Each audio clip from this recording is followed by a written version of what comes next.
एक गांव में एक बालक चरवाहा रहता था। वह रोज अपनी भेड़ों को लेकर जंगल के पास के मैदान में ले जाता था। वहां वह भेड़ों को चरने के लिए छोड़ देता, खुद एक पेड़ के नीचे बैठ जाता और उन पर निगाह रखता। उसकी यही दिनचर्या थी। वह चरवाहा दिन भर पेड़ के नीचे बैठा रहता। उसका टाइम बहुत मुश्किल से कट रहा था। वह बच्चा दिन भर बोर होता। वो बैठा सोचता कि मेरे जीवन में भी कोई आनंद और रोमांच हो। एक दिन भेड़ों को चराते हुए उसे एक मजाक सूझा। वह चरवाहा जोर जोर से चिल्लाने लगा, भेड़िया आया, भेड़िया आया। वहाँ कुछ दूर खेतों में कुछ किसान काम कर रहे थे। वह चरवाहे की आवाज़ सुनकर काम छोड़कर उसकी ओर दौड़े, पर जैसे ही वो चरवाहे के पास पहुँचे, वो जोर जोर से हंसने लगा।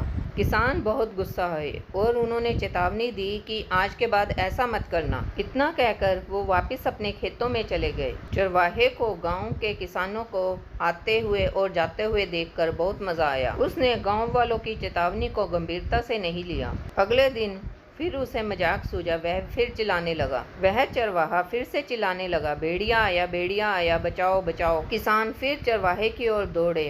वह किसानों को देखकर फिर से हंसने लगा। उन किसानों ने फिर उसे डांटा, पर उस डांट का कुछ असर नहीं हुआ। उसके बाद वह चरवाहा जब जब भेड़िया आया कहकर पुकारता, बालक के साथ कुछ अनहोनी न हो जाए, इसलिए गांव वाले भागे आते। लेकिन गांव वाले उसकी इस शरारत से बहुत परेशान हो गए थे। अगले दिन जब वह चरवाहा अपनी भेड़ों को चराने आया तो सच में वहाँ भेड़िया आ गया। वह सच में पुकारने लगा, भेड़िया आया, बचाओ बचाओ गांव वालों बचाओ। गांव वालों ने उसकी आवाज़ सुनी और सोचा वो मजाक कर रहा है, इसलिए वो काम करते रहे और वहाँ नहीं गए। वह बच्चा भेड़ों को छोड़कर भाग गया और वह भेड़िया दोनों भेड़ों को मारकर खा गया। वह बच्चा दौड़ते दौड़ते किसानों के पास गया और बोला, आज सच में भेड़िया आया था और मेरी भेड़ों को खा गया। तुम रोज हमसे मजाक करते थे, भेड़िया आया।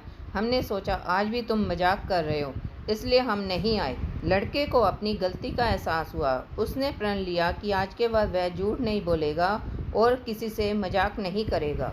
इस कहानी का अर्थ है, बार बार झूठ बोलने से लोगों के विश्वास पर चोट पहुंचती है और उनका विश्वास टूट जाता है। हमें हमेशा सच बोलना चाहिए, किसी से झूठ नहीं बोलना चाहिए, क्योंकि सच्चाई की हमेशा जीत होती है।